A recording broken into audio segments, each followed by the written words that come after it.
এ তো পাশের গা।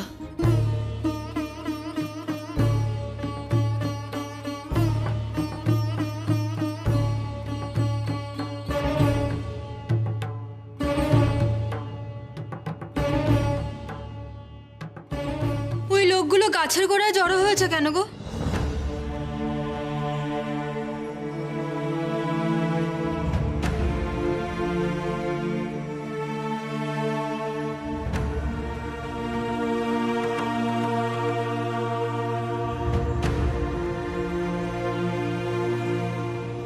গাছে কি হয়েছে গো? সবাই অমন ভাবে গাছটাকে দেখছে কেন?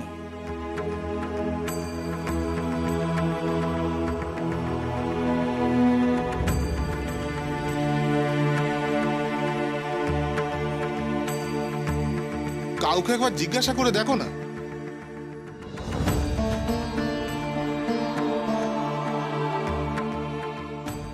ভাই, ও ভাই, তোমরা সবাই ওই গাছের কাছে জড়ো হয়েছো কেন? আরে দুদিন ধরে এই গাছে একটা অদ্ভুত ঘটনা ঘটছে। কেমন যেন একটা অদ্ভুত আওয়াজ বেরোচ্ছে এখান থেকে।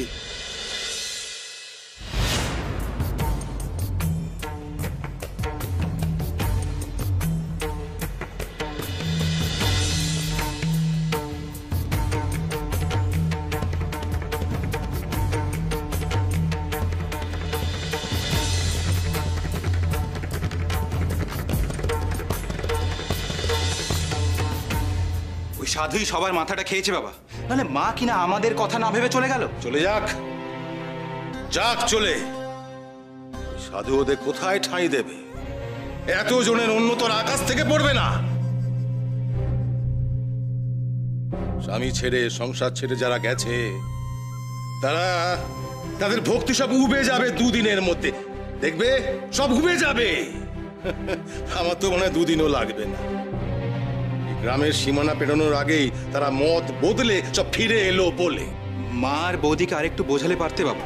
তোমার ধারণা ভুল অতুল। হাজার বোঝালেও ওরা কোনো কথা কানে তুলতো না। আনন্দকান্ত ওই সাধু শুধু ভোজবাজি নয়, ভালো মতো বশীকরণও জানে। আপনি হলেন এই গাঁয়ের গুরুদেব, আপনাকে ওরা মান্যই করলো না? ওই সাধুর প্রতি ওদের এত ভক্তি? ওই ভক্তি ওদের কাল হবে। আমি বলে দিচ্ছি, আমার অভিশাপ ফলবেই ফলবে। আমি পুজোয় বসছি। যারা আমাকে অবজ্ঞা করে গা ছেড়ে বেরিয়ে গেছে তারা সবাই মরবে, মুখে রক্ত উঠে মরবে। কেউ আমার অভিশাপ থেকে পার পাবে না, কেউ বাদ যাবে না। সবাই মরবে, সবাই মরবে, সবাই মরবে।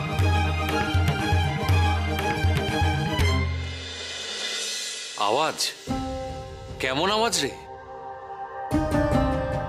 ডমরু বাজলে যেমন আওয়াজ হয় সেরকম আওয়াজ।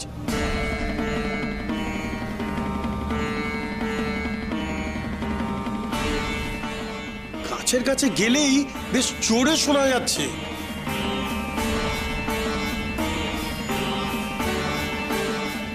সে কি করে সম্ভব? গাছের মধ্যে কে ডমরু বাজাবে? এ তো অসম্ভব। ভুতুড়ে কাণ্ড নয় তো? কে জানে কি। আর আমাদের জমিদার বাবুকে গিয়েও তো বলেছিলাম, তিনিও বিশ্বাস করছেন না। কিন্তু আমরা তো কান পাতলে স্পষ্ট শুনছি।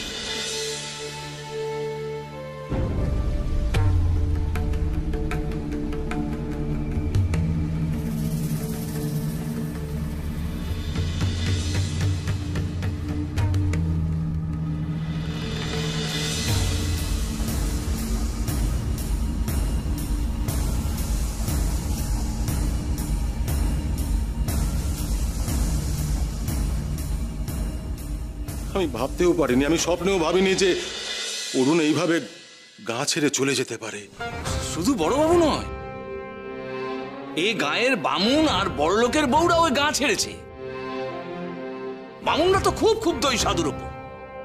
আমি একটা জিনিস বুঝতে পারছি না যে এই গায়ের বউরা মেয়েরা এই ভণ্ড সাধুর উপর কিভাবে ভরসা করলো। আচ্ছা নায়েব মশাই, একটা কথা বলুন তো, ওদের কি অভিশাপের ভয় নেই? কি ভাবছে ওরা ভণ্ড সাধু ওদের উদ্ধার করবে, ওদের বাঁচাবে? যাক, চলে যাক, সবাই চলে যাক। আমি এই গায়ে কাউকে ঢুকতে দেব না। দরকার বললে আমি আমার ছেলেকে ত্যায্য পুত্র করব। রাগের মাথায় এসব কি বলছেন বাবা? না, রাগের মাথায় নয়, রাগের মাথায় নয়। আমি খুব ঠান্ডা মাথায় সিদ্ধান্ত নিয়েছিলাম আমি আমার ছেলের আবার বিবাহ দেব। হ্যাঁ, কিন্তু সে মানলো না এই কথা। বউয়ের প্রতি তার ভালোবাসা উতলে পড়ছে। যাক যাক, সবাই ছেড়ে চলে যাক, আমাকে ছেড়ে সবাই চলে যাক। যা আবার হয় হোক, যা আবার হয় হোক। আমি অরুণকে আমার সম্পত্তি থেকে বঞ্চিত করলাম।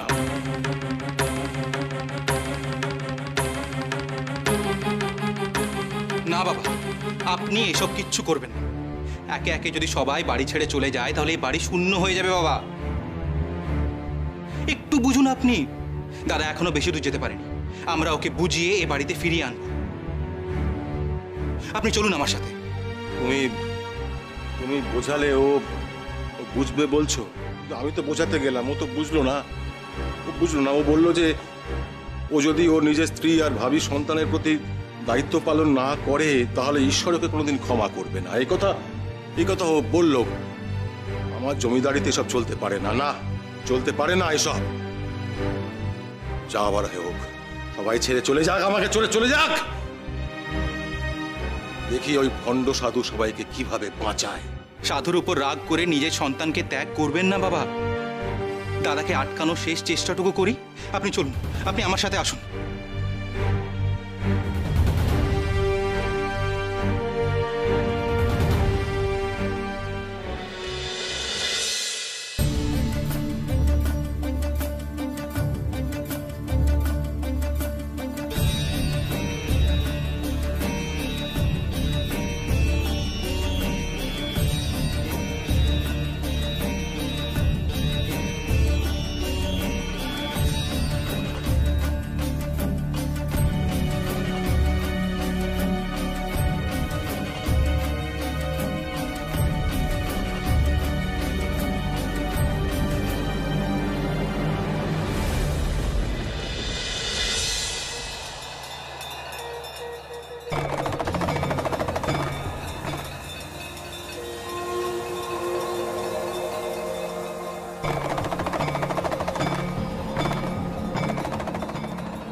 ওই তো ঈশ্বরের ডমরুর আওয়াজ পাওয়া যাচ্ছে তো।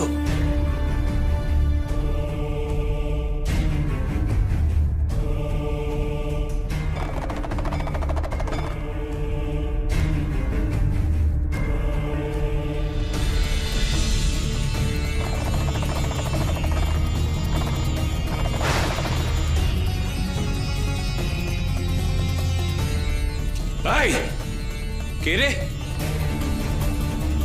মহেশ্বরকে গাছের ভিতর বন্দি করে কে রেখেছিস? কার এত সাহস?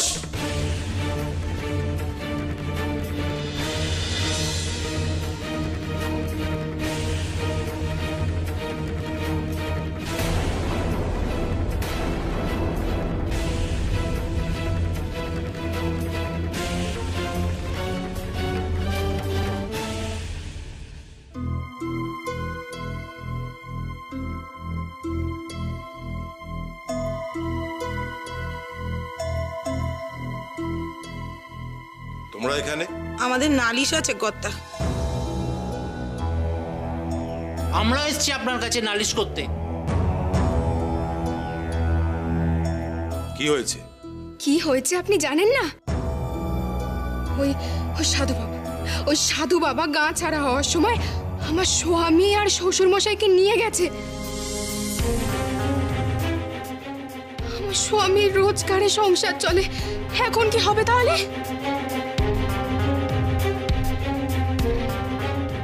আমাদের বউরাও তো সাধুর প্ররোচনায় পা দিয়ে গা ছেড়েছে।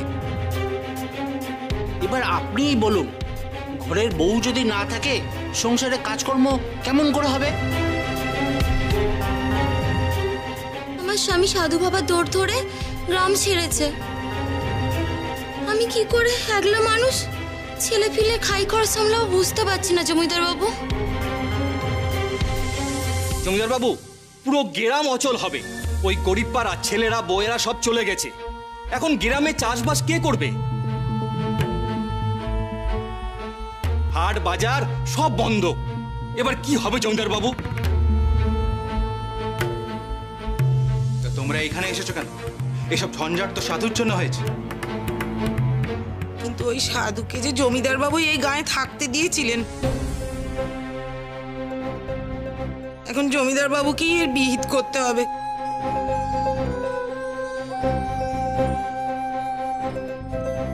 সেটা আমারই ভুল ছিল। উনি যে আমার প্রজাদের এইভাবে বশ করে নেবেন সেটা আমি ভাবিনি। ভুল যখন আমার হয়েছে তখন আমায় কি করতে হবে বলুন সেটা। আমাদের গ্রাম তো অর্ধেক শূন্য হয়ে গেছে জমিদার বাবু। আমাদের সংসার রসাতলে যাওয়ার আগে আপনি ওদের সবাইকে ফিরিয়ে আনুন জমিদার বাবু। ঠিক আছে, তোমরা অস্থির হয়েও না। আমি একবার গুরুদেবের সঙ্গে কথা বলি, উনি নিশ্চয়ই কোনো একটা উপায় বাতলে দেবেন। এই কে আছো? বলুন জমিদার বাবু। শোনো, গুরুদেবের কাছে যাও, বলো আমি তার সঙ্গে দেখা করতে চাই। ঠিক আছে জমিদার বাবু।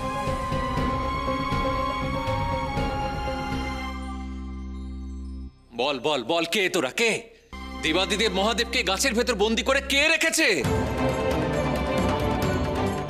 বুড়ি কার এত স্পর্ধা? আপনি কি বলছেন বাবা? মহাদেব মানে ঈশ্বর রয়েছেন এই গাছের ভেতর? আরে হ্যাঁ রে হ্যাঁ, শোন শোন, গিয়ে শোন ভালো করে। ডমরু বাজিয়ে মহাদেব তার অস্তিত্বে জানান দিচ্ছেন, শোন।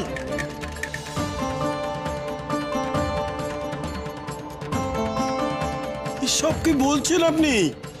গাছের মধ্যে মহাদেব? এ আবার হয় নাকি? ওরে অবিশ্বাসী দল, শুনতে পাচ্ছিস তো? ডমরু ধরে ডমরুর শব্দ, তাও এত অবিশ্বাস তোদের মনে? মহেশ্বরকে কে আটকে রেখেছে আমাকে বল, বল তোরা, বল বল।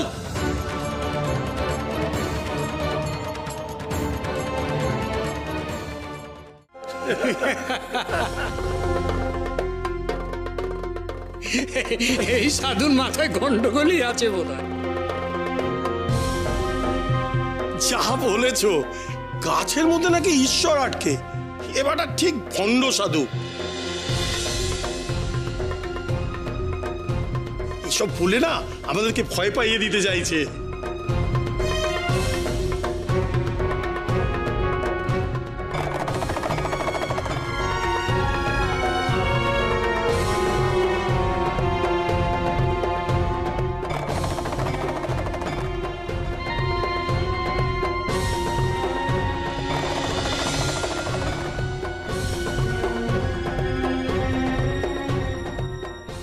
ওরে ওরে, তোরা ভুল করছিস, ভুল করছিস তোরা।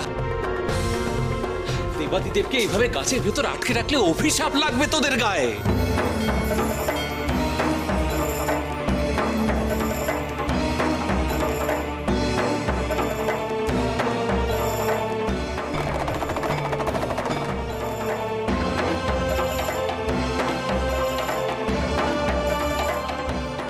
বলছি বাবাকে একটু বোঝাও না, উনি কেন এমন অস্থির হয়ে উঠেছেন?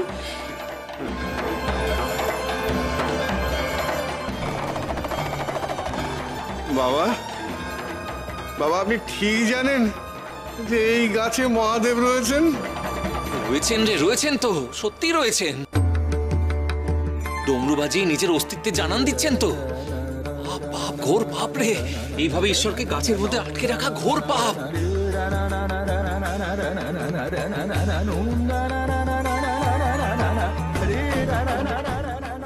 ওনার কথা শুনে তো এবার আমার ভয় করছে।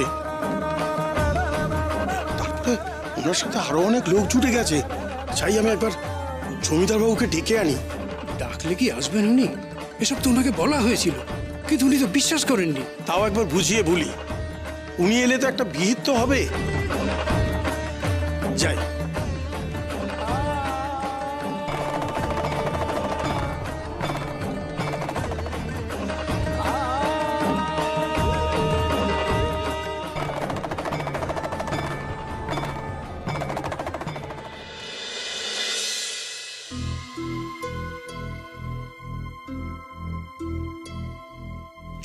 জমিদার বাবু কি হয়েছে? দয়া করে গায়ের বটতলা একবার চলুন। আবার ওই গাছ থেকে ডমরুর আওয়াজ আসছে। তোরা কি সব কানের মাথা খেয়েছিস? গাছ থেকে নাকি ডমরুর শব্দ বেরোচ্ছে। যা বলেছেন যে এরা দিনে ভূত দেখবে, এবার কাল থেকে শুধু এক কথা বলে চলেছে। আপনি দয়া করে একবার নিজে কানে গিয়ে শুনুন। আমরা শুধু নয়, অন্য গ্রাম থেকে একজন জটাধারী সাধু, আরো অনেক লোক এসেছে। ওই সাধু তো বলছে ওটা নাকি শিবের ডমরু। শিব ঠাকুর নাকি স্বয়ং গাছের ভিতর আটকে রয়েছেন।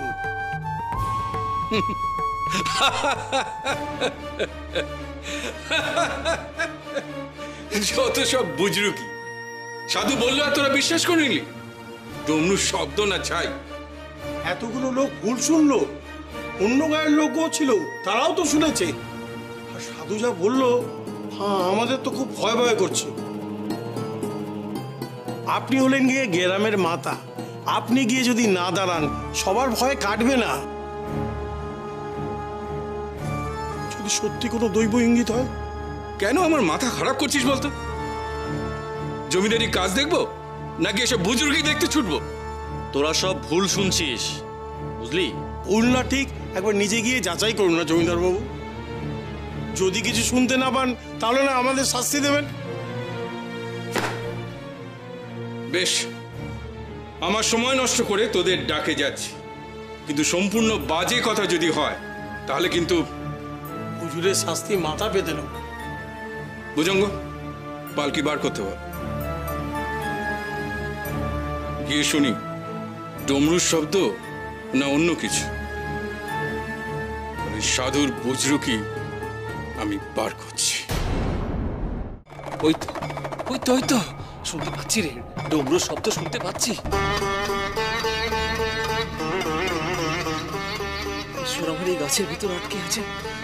বল বল বাবা, বল, তোরা বল, বল কে আটকে রেখেছে এইভাবে ঈশ্বরকে?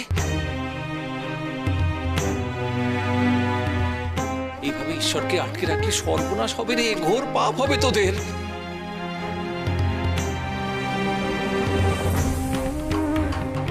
কি আটকে রেখেছিস বল আমাকে, বল তোরা, বল বল বল বাবা, বল বল।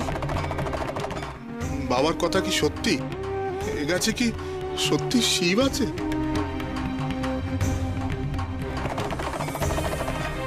আমার লোকনাথ কখনো ভুল বলে না। ও তো ছোট থেকেই মহেশ্বরকে অনুভব করতে পারে।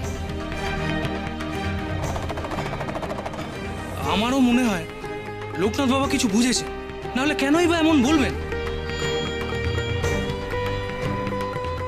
এই গাছে কি সত্যি শিব ঠাকুর অধিষ্ঠিত ছিলেন? আমরা কিছু জানি না।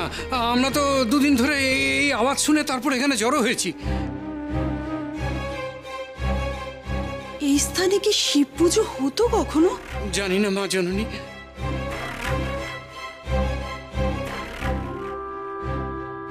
জমিদার বাবু এসে গেছেন, এবারে সমাধান হবে।